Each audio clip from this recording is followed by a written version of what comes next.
예일대 심리학과 존 바지 교수는 제자 로렌스와 함께 기발한 실험 하나를 기획합니다. 로렌스는 참가자와 만나 4층에 있는 실험실로 올라가요. 참가자의 이름과 참가 시간 등을 기록한다면서 자기가 들고 있던 커피를 잠시 맡깁니다. 실험실에 도착했더니 로렌스의 동료 랜디가 기다리고 있네요. 랜디는 5분 정도 짧은 안부 인사 정도만 나누고 퇴장합니다. 책상에는 방금 만난 랜디의 성격에 대해 평가해달라는 설문이 놓여져 있네요.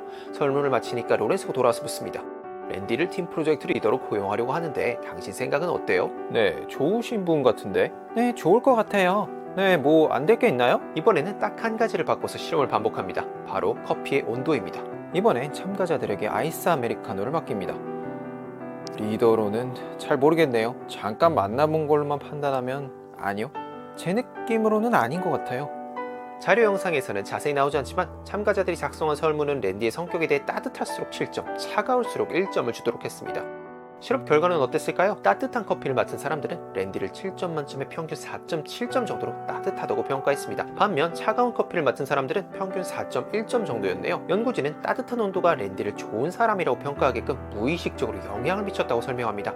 먼저 오는 정보가 뒤에 오는 정보 처리에 영향을 주는 이런 현상을 프라이밍, 우리말로는 점화 효과라고 부릅니다. 로렌스와 바지 교수는 점화 효과에 대한 두 번째 실험을 진행합니다. 이번엔 여러분이 참가자라고 생각해보세요. 로렌스는 여러분에게 뜨거운 핫팩과 차가운 냉감팩 중 하나를 고르게 합니다. 새로 출시된 치료용 제품들인데 아픈 부위에 10분 정도 올려놓고 계시면 됩니다. 여러분은 요즘 잔뜩 결리는 어깨에 팩을 올려놓고 눈을 감아봅니다. 이제 팩 내리셔도 됩니다. 깜빡 잠이 들 뻔한 순간에 로렌스가 말합니다. 제품은 어떠셨나요? 로렌스는 제품에 대한 간단한 설문을 시키고는 수고했다면서 실험 보상을 고르게 합니다. 첫 번째 보상은 여러분만 사용하실 수 있는 5,000원짜리 커피 기프티콘이고요. 두 번째 보상은 친구분에게 선물만 가능한 5,000원짜리 아이스크림 기프티콘입니다. 여러분은 어떤 보상을 고르셨나요? 핫팩을 사용한 사람들은 어떤 선택을 했을까요? 실험 결과 핫팩 사용자들은 친구를 위한 선택을 할 확률이 54%에 달했습니다. 하지만 차가운 팩 사용자들은 75%가 커피 기프티콘을 선택했습니다. 점화 효과 개념은 선풍적인 인기를 끌었고요. 20년 동안 100개가 넘는 관련 연구가 이루어졌습니다. 돈 점화도 그중 하나인데요. 연구진은 참여자들에게 이 실험이 왼손잡이와 오른손잡이에 대한 연구라고 말합니다. 한 그룹에게는 숫자가 써진 종이 조각을 세는 일을 시킵니다. 하지만 다른 그룹에게는 실제 지폐를 세는 일을 시켜요. 그리고 참가자들을 다른 방으로 이동시킵니다. 그리고 그들의 행동을 몰래 촬영해요. 몇몇 참가자들은 떨어진 종이를 같이 주워줍니다.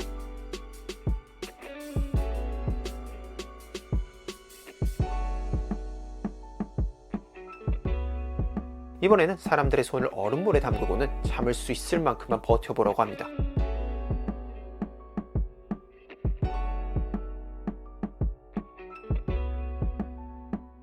진짜 돈을 센 사람들은 다른 참여자들보다 얼음물에서 2배 더 오래 견뎠습니다. 방금 전 실험에서도 돈을 센 사람들이 더 남들을 도와주지 않는 비율이 높았습니다. 도대체 왜 그럴까요? 연구진은 이렇게 설명합니다. 진짜 돈을 만진 사람들은 좀 더 자립적이 되도록 무의식적으로 영향을 받았고, 자립적인 사람들은 다른 사람들도 자기 문제를 스스로 해결하길 바라기 때문이라고요. 우리 사회에서 돈은 곧 힘을 상징하고 돈을 만진 사람들은 더 강한 의지력으로 얼음물을 더 오래 버텼다는 거죠. 사실 존 바지 교수를 심리학계 슈퍼스타로 만들어준 실험은 문장 만들기 실험입니다. 첫 번째 그룹에게는 왼쪽에 있는 단어들을 적어도 한 번씩 사용해서 이야기를 만들도록 시켰고요. 두 번째 그룹에게는 오른쪽에 있는 단어들을 이용하라고 했습니다. 작성을 다 했으면 복도를 지나 연구진이 있는 방으로 와서 제출하고 나면 실험은 끝입니다. 이게 대체 뭘 위한 실험이었을까요? 참가자들은 자신의 문학적 재능이나 창의력이나 순발력 같은 능력을 측정하는 실험인가 싶었지만 사실 바지 교수는 사람들이 쓴 글을 읽어보지도 않았습니다. 그가 측정한 건 단 한 가지였습니다. 참가자들이 일어나서 제출하러 오기까지 걸린 시간, 즉 걸어온 속도였죠. 그렇다면 두 그룹 중 어느 쪽의 걸음이 더 빨랐을까요? 오른쪽에 있는 단어들을 사용한 참가자들은 평균 7초 정도가 걸렸지만 왼쪽에 있는 단어들을 사용한 참가자들은 평균 8초 정도가 걸렸습니다. 왜 이런 차이가 생겼을까요? 눈치가 빠른 분들은 알아차리셨을 수도 있겠지만 두 단어 그룹 간에는 미묘한 차이가 숨어 있습니다. 왼쪽 단어들은 늙음과 노년에 관련된 단어들이 오른쪽에 비해 더 많습니다. 노년에 관련된 단어를 접하기만 해도 무의식적 영향을 받아 더 천천히 걷게 되었다는 게 존 바지 교수의 결론입니다. 네덜란드의 딕스터 하이스와 크니펜베르그는 소위 교수님 점화 실험을 기획합니다. 이제 여러분이 친구와 함께 이 실험에 참여했다고 생각해보세요. 실험실에 도착하자 연구진은 여러분에게는 교수라고 쓰여있는 봉투를 주고요. 친구에게는 축구 훌리건이라 써진 봉투를 줍니다. 봉투를 열어보니까 당신이 전형적인 대학 교수라고 상상해보세요. 이제 여러분을 소개하는 글을 자유롭게 써보세요. 어떤 전공을 했는지, 무슨 연구를 하는지, 연구실은 어떤지, 하루 일과는 어떤지 등을 작성하시면 됩니다. 제한 시간은 5분입니다. 참 엉뚱한 일을 시킨다고 생각이 들었지만 꿈의 분야의 교수가 된 것처럼 흐뭇한 상상의 나래를 펼치는 동안 여러분의 친구는 상상 속에서 다른 축구팀 팬과 욕설을 주고받고 있습니다. 5분이 지나자 이번엔 20개의 상식 퀴즈를 풀어보러 갑니다. 호주의 수도는 소음의 측정 단위는 실험 결과 교수가 된 듯 상상한 집단이 훌리건 집단보다 평균 2.5개를 퍼센트로 표현하면 13% 더 많이 마셨습니다.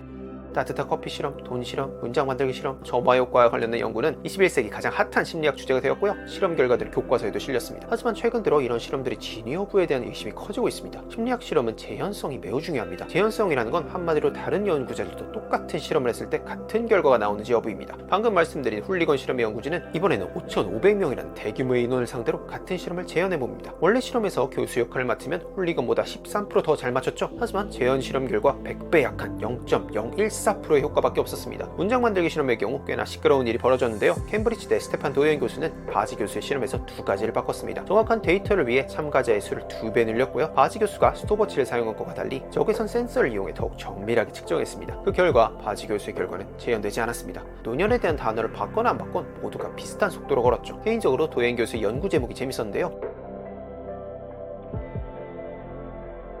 무의식적으로 영향을 받은 건 참가자들이 아니라 점화 효과가 있다는 결과를 얻고 싶은 바지 교수 연구진이 아닐까? 이렇게 말한 제목이었습니다. 기계가 측정하는 자동 센서가 아니라 사람이 측정하는 스탑워치를 사용했기 때문에 용의 단어를 본 참여자들이 자리에서 일어날 때는 연구진이 더 빨리 시작 버튼을 누르고 도착할 때는 더 늦게 종료 버튼을 눌렀을 수 있다는 거죠. 핫팩 콜드백 실험 또한 861명을 상대로 재현성을 검증해 보았는데요. 우선 결론부터 말하면 이 연구 또한 재현되지 않았습니다. 구체적으로는 두 가지 결과가 재밌었는데요. 우선 바지 교수의 연구와는 반대로 오히려 핫팩을 사용한 사람들이 더 이기적인 선택을 내리는 경우들이 많았고요. 두 번째는 저를 포함해서 아마 정말 많은 분들이 지적으로 가려움을 느끼셨을 부분입니다.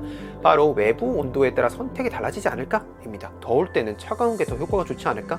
그리고 추울 때는 뜨거운 게 더 효과가 좋지 않을까? 이런 의문을 가진 사람들을 위해 연구진은 시원한 날씨에도 실험했고요. 따뜻한 날씨에도 실험했습니다. 그 결과 외부 온도가 어떻든 점화 효과는 관찰되지 않았네요. 토론토 대학 심리학 교수 울리 슈맥은 점화 효과와 같이 재현이 어려운 용도를 검증하는 재현성 지수라는 자신만의 블로그를 운영 중입니다. 그는 원본 연구와 재현 연구들을 모두 모아서 실험의 정확도를 검증해봅니다. 그의 보수적인 검증 방식에 따르면 재현성 지수가 50% 미만이면 연구 결과가 단순히 운이 좋아 나왔을 확률이 높습니다. 한마디로 거짓일 확률이 높은 거죠. 존 바지 교수의 문장 만들기 실험의 경우 재현성 지수가 30%, 돈 점화는 16%에 불과합니다. 그렇다면 얼굴 피드백 실험은 어떨까요? 연구진은 대학생들에게 만화책에 나오는 웃긴 장면을 보여줬습니다. 한 그룹에게는 연필을 가로로 물게 하고 보여줬고요. 다른 그룹에게는 연필을 세로로 물게 했습니다. 결과는 여러분들이 생각하시는 것처럼 연필을 가로로 문 사람들이 만화를 더 웃기다고 평가했습니다. 자기도 모르게 미소를 짓고 있던 사람들은 무의식적으로 재밌다고 느낄 확률이 높았던 거죠. 한마디로 행복해서 웃기도 하지만 웃어서 행복하다를 입증한 유명한 실험입니다. 하지만 울리 슈맥에 따르면 이 실험의 재현성 지수 또한 14%에 불과했습니다. 오늘 소개해드린 여러가지 실험들은 우리의 직관에도 잘 부합하고 이해하기도 쉬워서 대중적으로 큰 인기를 얻게 된 케이스들입니다. 하지만 많은 재현 연구들과 검증이 이루어지면서 우리 마음이 그렇게 단순하지 않다는 걸 알려줍니다. 따뜻한 커피를 준다고 그녀의 호감을 살 수 있는 것도 아니고요. 대학 교수인 척을 해봐도 더 똑똑해지는 것도 아닙니다. 심리학 교과서에도 실렸다가 빛보다 빠르게 사라져버린 이 분야에서 가장 유명한 그 실험도 다뤄보려고 했지만 시간 관계상 다음 영상에서 소개해보려고 합니다. 긴 시간 시청해주셔서 감사합니다.